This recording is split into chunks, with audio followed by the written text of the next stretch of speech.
शेख अब्दुल्ला। इस नाम के बगैर कश्मीर की राजनीति और इतिहास पूरा नहीं हो सकता। शेख अब्दुल्ला ही वो व्यक्ति थे जिनकी वजह से कश्मीर में धारा 370 लगाई गई। शेख अब्दुल्ला भारत के पहले प्रधानमंत्री जवाहरलाल नेहरू के बहुत करीबी व्यक्ति माने जाते थे। जवाहरलाल नेहरू शेख अब्दुल्ला को शेर कश्मीर कहते थे। साल 1946 में शेख अब्दुल्ला को जम्मू कश्मीर के राजा हरि सिंह ने जेल में बंद करवा दिया था, जिसे खुद नेहरू के दखल के बाद छोड़ा गया। लेकिन 7 साल बाद 1953 में खुद नेहरू ने ही शेख अब्दुल्ला को जेल में बंद करवा दिया। ऐसा क्या हुआ कि जिस शेख अब्दुल्ला को पहले नेहरू ने जेल से छुड़वाया, बाद में खुद नेहरू को ही शेख अब्दुल्ला को जेल भेजना पड़ा। शेख अब्दुल्ला ने अलीगढ़ मुस्लिम यूनिवर्सिटी में साइंस में एमएससी तक पढ़ाई करी थी।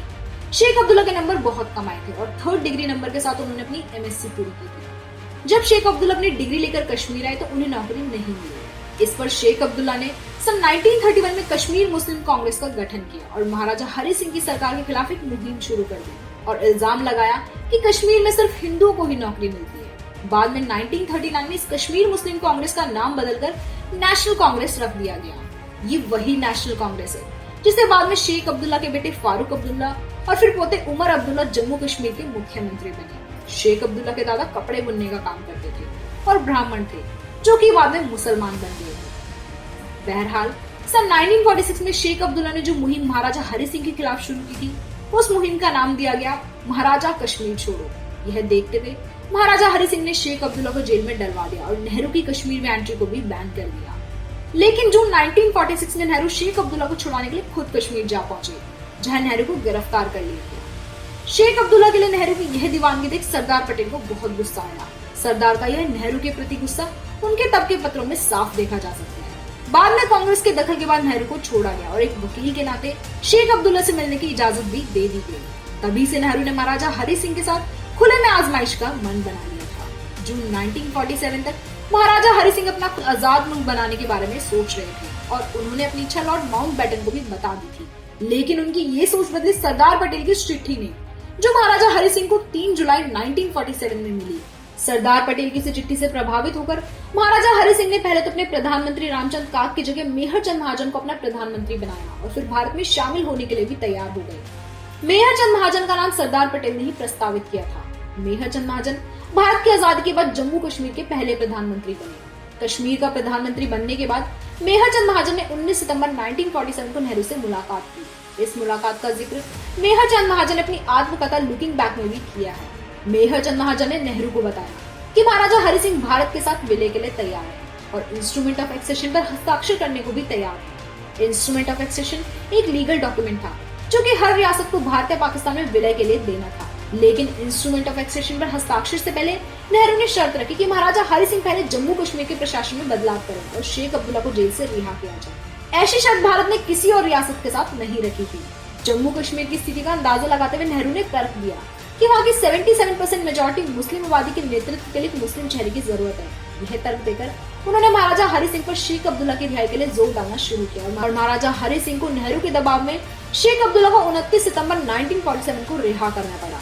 कुछ इतिहासकारों का यह मानना है कि दरअसल नेहरू ये दिखाना चाहते थे भारत एक सेकुलर देश है और कश्मीर की जनता ने जिन्ना के कट्टर इस्लामवाद को नकार दिया और इसके लिए वो शेख अब्दुल्ला को एक डेमोक्रेटिक चेहरा बनाना चाहते थे।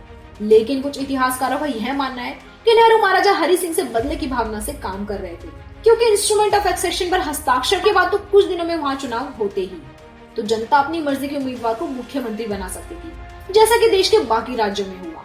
सवाल सिर्फ मुस्लिम मेजॉरिटी की रियासत की जनता के चुनाव का नहीं था, क्योंकि इंस्ट्रूमेंट ऑफ एक्सेशन पर हस्ताक्षर का निर्णय सिर्फ महाराजा का था। अगर जनता के चुनाव की बात होती तो एक रियासत अमरकोट, जो कि पूर्णतः हिंदू रियासत थी, पाकिस्तान में न जाती। अमरकोट जोधपुर के साथ लगती एक रियासत थी जिसका पाकिस्तान में जाने का चुनाव सिर्फ उसके महाराजा के इंस्ट्रूमेंट ऑफ एक्सेशन को पाकिस्तान के पक्ष में देने के कारण हुआ था। बहरहाल नेहरू की जिद के चलते शेख अब्दुल्ला जेल से बाहर आए और बाहर आते ही महाराजा हरि सिंह के खिलाफ अपना अभियान तेज कर दिया। बहुत जगह तो शेख अब्दुल्ला की बहुत ही भड़काऊ भाषणों की सूचना आई, लेकिन शेख अब्दुल्ला की नेहरू से नजदीकियों के चलते उसे नजरअंदाज कर दिया गया। एक तरफ महाराजा हरि सिंह भारत के पक्ष में इंस्ट्रूमेंट ऑफ एक्सेशन पर साइन करने को तैयार बैठे थे और दूसरी तरफ पाकिस्तान कश्मीर पर हमले की तैयारी कर रहा था। यह बात सबको पता थी, फिर भी नेहरू ने कोई एक्शन नहीं लिया। कुछ इतिहासकारों का यह कहना है कि नेहरू के साथ सरदार पटेल की भी स्वीकृति थी, जबकि कुछ इतिहासकारों का यह कहना है कि सरदार पटेल कश्मीर को तुरंत सैन्य मदद भेजने के पक्ष में थे, लेकिन उनकी नहीं चली। इस बीच 22 अक्टूबर 1947 को पाकिस्तानी कबायलियों ने जम्मू कश्मीर पर 3 तरफ से हमला बोल दिया। महाराजा हरि सिंह की सेना में शामिल मुस्लिम सैनिकों ने विद्रोह कर दिया और पाकिस्तानी कबायले के साथ हो लिए, जिससे महाराजा हरि सिंह पाकिस्तानी कबायले का मुकाबला नहीं कर सकते थे। महाराजा हरि सिंह ने अपने प्रधानमंत्री मेजर चंद महाजन को भारत से सैन्य मदद के लिए दिल्ली भेजा।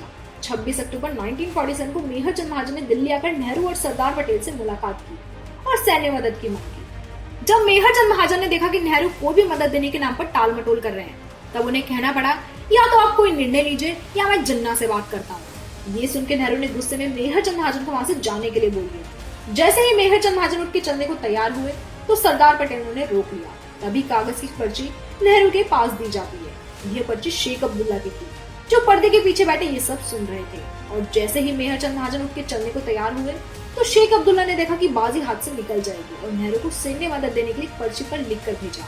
और पर्ची पढ़ते ही नेहरू ने मेजर चंद महाजन को सैन्य मदद का आश्वासन दे दिया। सोचिए कितना प्रभाव था शेख अब्दुल्ला का नेहरू के ऊपर। बहरहाल कश्मीर को सैन्य मदद दे दी गई, लेकिन इसके पीछे अभी एक अलग कहानी है। लेकिन वो कश्मीरियत वर्सेस भारतीयता के अगले एपिसोड में, जिसका लिंक मुझे डिस्क्रिप्शन बॉक्स में दे दिया गया है। अब यहाँ बात करते हैं शेख अब्दुल्ला की। भारत की सेना ने कबायलियों को पीछे खदेड़ दिया, लेकिन यूनाइटेड नेशन ने सीज फायर करवा दिया। नेहरू के दबाव पर महाराजा हरि सिंह को मेजर चंद महाजन को हटा के शेख अब्दुल्ला को अपना प्रधानमंत्री बनाना पड़ा। शेख अब्दुल्ला ने प्रधानमंत्री बनते ही महाराजा हरि सिंह को राजकाल के कामों से अलग कर दिया और नेहरू के दबाव के चलते महाराजा हरि सिंह कुछ नहीं कर सके। फिर कुछ दिनों के बाद शेख अब्दुल्ला ने महाराजा हरि सिंह को 6 महीने के लिए कश्मीर से बाहर करवा दिया। इससे आहत महाराजा हरि सिंह कभी वापस कश्मीर नहीं जा पाए और पंचतत्व में विलीन हो गए। शेख अब्दुल्ला अब तक कश्मीर के सर्वे सर्वा बन चुके थे और वो ये समझ चुके थे कि वो नेहरू की मजबूरी बन चुके हैं, क्योंकि नेहरू जनमत संग्रह का वादा कर चुके थे और अब जनमत संग्रह में भारत की जीत बिना शेख अब्दुल्ला के मुश्किल थी। सबसे पहले तो बिना नेहरू की रजामंदी के शेख अब्दुल्ला ने 20 लाख एकड़ जमीन जो महाराजा हरि सिंह, उनके मंत्रियों या दूसरे हिंदू जमींदारों की थी, उसे वहां के मुस्लिम कामगारों के नाम कर दिया। ऐसा करते वक्त किसी भी तरह का कोई भी मुआवजा नहीं दिया गया। नेहरू कुछ नहीं कर पाए। सभी रियासतों ने जिस इंस्ट्रूमेंट ऑफ एक्सेशन पर हस्ताक्षर किए थे, उसके अनुसार सिर्फ डिफेंस, कम्युनिकेशन और विदेश नीति में ही भारत सरकार उन रियासतों में दखल दे सकती थी, बाकी में नहीं। लेकिन बाद में सभी रियासतों ने बाकी के क्षेत्रों में भी भारत सरकार का अनुसरण किया। लेकिन शेख अब्दुल्ला ने शर्त रख दी कि वो इंस्ट्रूमेंट ऑफ एक्सेशन के हिसाब से नहीं चलेंगे और कश्मीर को विशेष राज्य के दर्जे की मांग को सामने रख दिया। भारत सरकार को मजबूरी में शेख अब्दुल्ला की इस मांग को मानना भी पड़ा और आर्टिकल 370 के तहत कश्मीर को विशेष राज्य का अस्थायी दर्जा दे दिया गया। बात सिर्फ यही नहीं रुकी और 10 अप्रैल 1952 को शेख अब्दुल्ला ने पब्लिक मीटिंग में कहा कि भारत का संविधान जम्मू कश्मीर पर नहीं लागू हो सकता और अगर जबरदस्ती की गई तो वो इंस्ट्रूमेंट ऑफ एक्सेशन को तोड़ देंगे और कश्मीर को आजाद मुल्क बना लेंगे। इसके बाद शेख अब्दुल्ला ने अमेरिकन नेता एडलाइव स्टीवेंसन से गुप्त मुलाकात की और आजाद कश्मीर की बात की। ऐसा ही भाषण शेख अब्दुल्ला ने 1953 में दिया और पाकिस्तान से समर्थन की बात भी कही। 9 अगस्त 1953 को नेहरू के इशारे पर शेख अब्दुल्ला को गिरफ्तार कर लिया गया और बख्शी गुलाम मोहम्मद को जम्मू कश्मीर के प्रधानमंत्री पद की शपथ दिलाई गई। देखिए, ये वही शेख अब्दुल्ला था जिन्हें जेल से छुड़वाने खुद नेहरू 1946 को कश्मीर गए थे और शेख अब्दुल्ला को छुड़वाने के चक्कर में खुद गिरफ्तार भी हो गए थे और सिर्फ 7 साल में उसी शेख अब्दुल्ला को खुद नेहरू को इशारे पर जेल में डलवाया गया। शेख अब्दुल्ला को 11 साल जेल में बिताने पड़े, जिसमें अब्दुल्ला को अधिकांश समय कश्मीर के 3000 किलोमीटर दूर तमिलनाडु में हाउस अरेस्ट में रखा गया। अप्रैल 1964 में नेहरू ने शेख अब्दुल्ला को रिहा करवा दिया और शेख अब्दुल्ला को कश्मीर मसले पर पाकिस्तान से बातचीत के लिए मना लिया।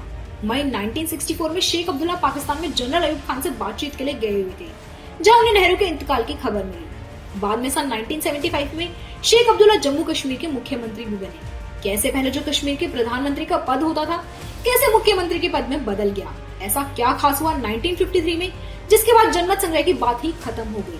इसे देखेंगे कश्मीरियत वर्सेस भारतीयता के अगले एपिसोड में। आप जुड़े रहिए मैं भारत के साथ।